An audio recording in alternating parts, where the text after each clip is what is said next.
Assalamualaikum warahmatullahi wabarakatuh. Perkenalkan, nama saya Tengku Cinti Oleh Dewi. Baiklah, di sini saya akan menjelaskan tentang pembangunan perspektif Islam. Nah, pembangunan perspektif Islam itu menurut kebanyakan teorikus ekonomi itu Islam bersifat komprehensif, tidak terbatas. Akan tetapi seperti ditegaskan oleh Khursyid, meliputi aspek moral dan sosial, material dan spiritual. Di samping itu, pertumbuhan ekonomi tidak lepas dari keadilan distribusi pendapatan dan kekayaan bagi setiap individu pada seluruh generasi, menghapus riba dan mewajibkan zakat. Pendapat lain menambahkan bahwa pertumbuhan ekonomi bertujuan untuk membersihkan dan mensucikan akidah dan membenarkan iman. Dengan demikian, terdapat perbedaan mendasar antara konsep pertumbuhan ekonomi menurut Islam dengan kapitalisme dan sosialisme. Sistem ekonomi Islam ini berasaskan filsafat yang berhubungan dengan tauhid, ar-rububiyah, al-istiqlal. Namun menurut Al-Fasi, perbedaan tersebut lebih disebabkan oleh sistem kapitalisme yang membolehkan riba dan sistem sosialisme yang tidak terikat dengan agama. Sebagian penulis berpendapat bahwa pemberlakuan al-urf untuk mengetahui pertumbuhan ekonomi tidak relevan dengan masyarakat muslim. Ketidaksesuaian ini karena adanya persoalan-persoalan yang tidak populer yang tidak dapat dijadikan dasar bagi pembangunan ekonomi bagi masyarakat non-muslim. Ekonomi Islam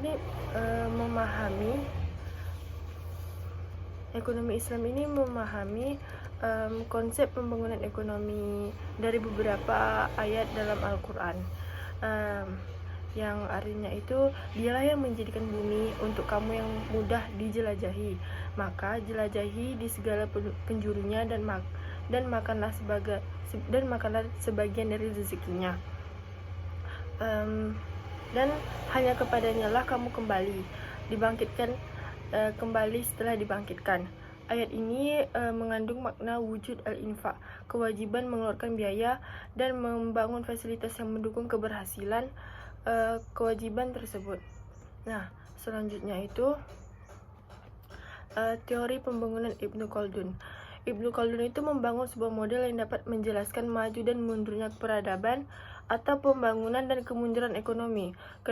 Kedua-duanya itu merupakan sebuah fenomena yang memiliki hubungan saling ketergantungan di dalam modelnya. Model yang dibangun Ibnu Khaldun ini memberikan jawaban beberapa pertanyaan krusial yang harus dijawab oleh ekonomi pembangunan. Pertanyaan tentang mengapa banyak negara muslim yang mengalami kemajuan dengan cepat dan terus berkembang selama beberapa abad, dan mengapa kemudian sesudah itu mengalami kemunduran, bahkan sampai mengalami kolonialisasi dan sampai saat ini tidak dapat merespon tantangan yang dihadapinya.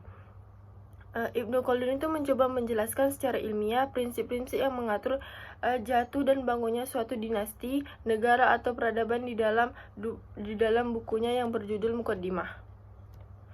Prinsip-prinsip ini mencerminkan sunatullah dan hanya sebagian saja yang diidentifikasikan dalam Al-Quran, sehingga perlu dielaborasi lebih jauh lagi oleh orang ahli sejarah. Selanjutnya itu saya akan menjelaskan tentang rancang bangun sistem ekonomi Islam. Pada pokoknya, mendirikan suatu bangunan itu dimulai dengan meletakkan fondasi yang kuat. Di atasnya dibangun lantai dasar. Di atas lantai dasar itu ditegakkan tiang-tiang penyangga. Dalam sistem rumah Jawa pendopo, di bagian tengahnya diletakkan 4 tiang utama yang disebut soko atau guru, atau dalam itu main pilar. Lalu dibangun plafon, dan paling atas dibangun atap. Dan bangunan rumah itu tentu ada pintu-pintu yang merupakan ruang masuk dan keluar dan jendela yang menghubungkan ruang dalam dan dunia luar.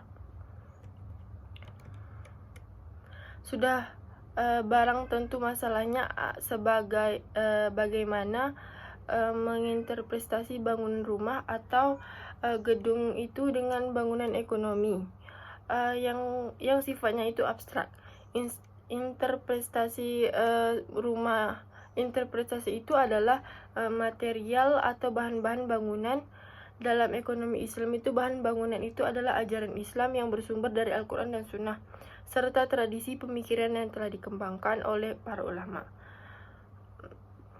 Dan tindakan para pemimpin Islam, seperti para sahabat dan pemimpin-pemimpin berikutnya yang dicatat dalam sejarah perkembangan perekonomian.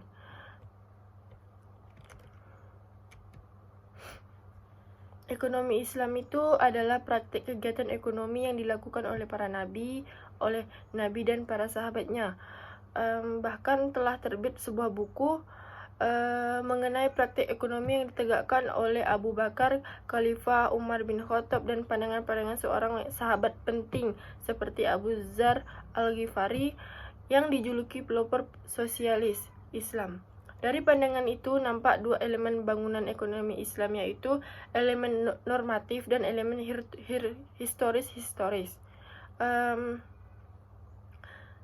Jika mengikuti pendapat Iman Di-Ajuli, maka yang pertama diperlukan adalah kajian sejarah tentang praktik dan perkembangan ekonomi pada masa Nabi dan para sahabatnya.